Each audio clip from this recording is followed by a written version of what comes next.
Hi guys, welcome to my channel. Today we will read essay The Season I Like the Most.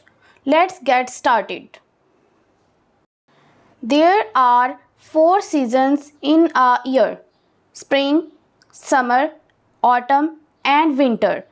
The most beautiful of all is spring.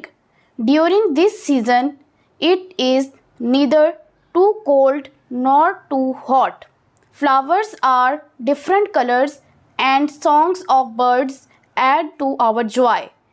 Its period is from February to April. Then comes the summer season. It is the hottest season of the year.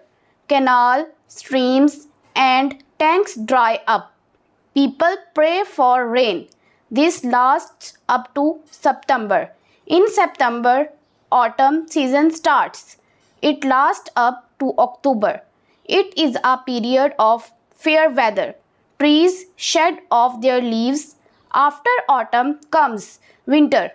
It is the coldest season of the year. People wear warm clothes and eat dry fruits. But I like spring season the most. It is the queen of all the seasons. It brings a new life to the trees, plants and flowers. It makes the earth greener and brighter with colors. The weather is neither too hot nor too cold. It's just perfect. If you like my video, please hit the like button and subscribe my channel for more videos. Thank you.